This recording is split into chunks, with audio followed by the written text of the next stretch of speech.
విద్యార్థినిపై ఇద్దరు లెక్చరర్ల అత్యాచారం, ఆ వీడియోలతో బెదిరించి ఆమెపై వారి స్నేహితుడు కూడా అఘాయిత్యం. కర్ణాటకలోని దక్షిణ కన్నడ జిల్లాలో ఘోరం. మహిళా కమిషన్ను ఆశ్రయించిన బాధితురాలు, నిందితుల అరెస్ట్. ప్రొఫెసర్ వేధింపులతో ఆత్మాహుతికి యత్నించిన యువతి. ఒడిశాలోని బాలాసోర్లో ఘటన. విచారణకు నలుగురితో యూజీసీ కమిటీ. కీలక లెక్చరర్లు, విద్యార్థినిపై ఇద్దరు అధ్యాపకుల అత్యాచారం, ఆ వీడియోలతో వారి స్నేహితుడు బ్లాక్మెయిలింగ్. కర్ణాటకలో దక్షిణ కన్నడ జిల్లాలో దారుణం.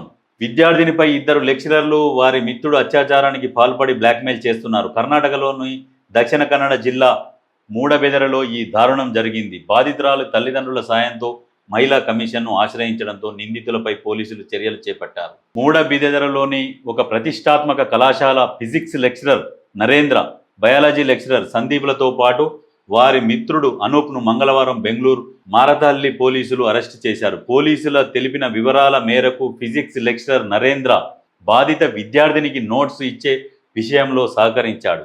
ఈ క్రమంలో ఫోను ద్వారా ఆమెతో చాట్ చేయడం ప్రారంభించాడు. తర్వాత విద్యార్థినిని మూడబిదెర నుంచి బెంగళూరుకు మారతహల్లిలోని తన మిత్రుడు అనూప్ గదికి తీసుకువచ్చి అత్యాచారానికి పాల్పడ్డాడు. కొన్ని రోజుల తర్వాత బయాలజీ లెక్చరర్ సందీప్ కూడా ఆమెపై లైంగిక వేధింపులకు పాల్పడ్డాడు.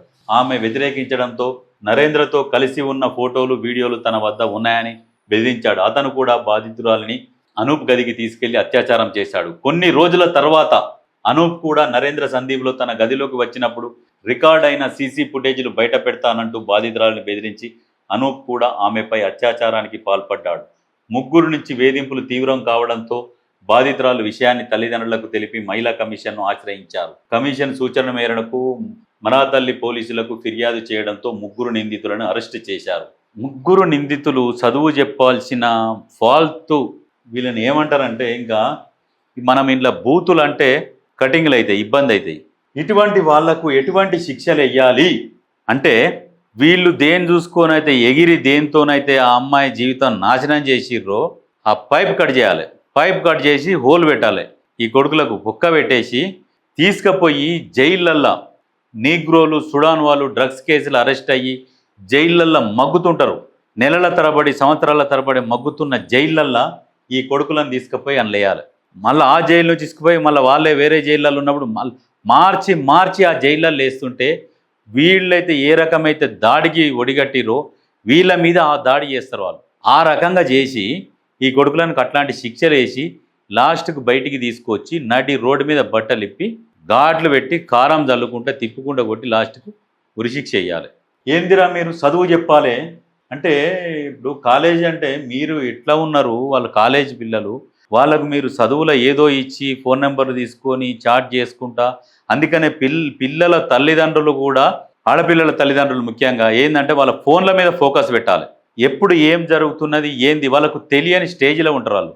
మాకు అన్ని తెలుసులే అనే ఒక అహం వచ్చేస్తుంది ఒక 10th అయిపోయినాక. కాబట్టి వాళ్ళని ఎప్పుడు ఒక కంట కనిపెడుతుండాలి, ఏం చేస్తున్నారు అని కనిపెట్టాలి. ఇప్పుడు ఆమెకు వీళ్ళు ఈ రకంగా ఇట్లా చేస్తారు ఇట్లానే ఉంటుందా? వీళ్ళ రొంపిలకు దింపిరు, ఈ దేశముదురు నా కొడుకులు రొంపిలకు అట్లా దింపిరు, మెల్లమెల్లగా ట్రాప్ చేసి దింపి ఈ రకంగా ఒడిగట్టిరు. ఏంది ఒక లైఫ్ స్పాయిల్ అయిపోయింది కదా. అంటే ఎన్నో ఆశలు ఉంటాయి వాళ్ళ తల్లిదండ్రులకు కూడా, మా పాప ఇట్లా చదవాలి, అట్లా చదవాలి, ఇది కావాలి, చాలా ఆశలు ఉంటాయి. ఆశల మీద నీళ్ళు చల్లిరుగా ఈ కొడుకులు. వీళ్ళని అందుకనే అసలు ఇమీడియట్గా స్పాట్లో ఎన్కౌంటర్ చేయాలి. అట్లనే చేయాలి, లేదంటే తీసుకుపోయి వీళ్ళకు సర్జరీలు చేయించి ఆ హోల్ కొట్టేసి లోపల వదిలేసేయాలి. అందులో అటువంటి శిక్షలు అమలు అయితే ఇంకొకసారి ఎవడన్నా చెయ్యాలంటే వణుకు పుడుతుంది. ఇట్లాంటి రేప్ కేసులకు ఏంటంటే ఖచ్చితంగా వానికి పైప్ కట్ చేసి మళ్ళీ సర్జరీ చేసి వానికే హోల్ పెట్టి అందులో వదిలేయాలి. ఇదే వాళ్ళకు సరైన శిక్ష, జీవితంలో మళ్ళీ ఉండదు. మొన్న ఏంది ఒక అలేఖ్య చిట్టి పెకిల్స్ అని మీద వస్తే వాళ్ళు మహా యాక్టివ్గా ఉంటారు. ఒకసారి వాడు ఏదో బ్యాడ్ కామెంట్ పెట్టిండు. బ్యాడ్ కామెంట్ పెడితే నువ్వు దేన్ని చూసుకొని ఎగురుతున్నావు అదే కట్ చేసి పచ్చడి పెట్టి నీకు తినిపిస్తానన్నది. అంటే ఆడపిల్లలు అంటే అట్లా ఉండాలి. కానీ ఇలాంటి కొడుకులు ఉన్నప్పుడు ఎవరు కూడా ఏం చేస్తారు? ఇట్లా ఉన్నారు చూడు, ఈ కొడుకులను ఈ రకంగా చేస్తేనే బాగుంటుంది. ఇంకో దగ్గరనే ప్రొఫెసర్ వేధింపులతో విద్యార్థిని ఆత్మాహుతి. ఒడిస్సా బాలాసోర్లో ఘటన. 4 సభ్యులతో యూజీసీ కమిటీ. ప్రొఫెసర్ లైంగిక వేధింపులు తట్టుకోలేక బీఈడీ ద్వితీయ సంవత్సరం విద్యార్థిని కాలేజీ క్యాంపస్లోనే ఆత్మాహుతికి పాల్పడ్డారు. ఒడిస్సాలోని బాలాసోర్లో ఉన్న ఫకీర్ మోహన్ అటానమస్ కాలేజీలో జరిగింది దారుణం. కాలేజీలోని విద్యా విభాగాధిపతి సమీరా కుమార్ సాహు తనపై లైంగికంగా వేధింపులకు పాల్పడుతున్నాడని బాధితురాలు ఆరోపించారు. అయినప్పటికీ ప్రొఫెసర్పై చర్యలు తీసుకోకపోవడంతో కాలేజీ క్యాంపస్లోనే శనివారం ఆ ఒంటిపై పెట్రోల్ పోసుకొని నిప్పంటించుకున్నారు. బాధితురాలు ఎయిమ్స్ భువనేశ్వర్కు తరలించగా సోమవారం రాత్రి మృతి చెందారు. ఘటనపై యూజీసీ స్పందించి వాస్తవాలు గుర్తించేందుకు 4 సభ్యులతో కమిటీ ఏర్పాటు చేసింది. Guru Gobind Singh Indraprastha university professor, UGC సభ్యుడు రాజ్ కుమార్ మిట్టల్ నేతృత్వంలోని ఈ కమిటీలో యూజీసీ మాజీ సభ్యురాలు సుష్మా యాదవ్, గుజరాత్ యూనివర్సిటీ మాజీ వీసీ నీరజ గుప్తా, యూజీసీ సంయుక్త కార్యదర్శి ఆశిమా మంగ్ల సభ్యులుగా ఉన్నారు. అంటే ఇక్కడ పోతుంది సమాజానం వీళ్ళకు నిజంగా. అందుకనే ఈ రకంగానే శిక్షలు వేస్తేనే సెట్ అవుతారు ఇట్లాంటి వాళ్ళు. ఇట్లా దాడులకు భయపడి వేధించేటోళ్లకు ఆ రకంగానే శిక్షలు అమలు చేయాలి.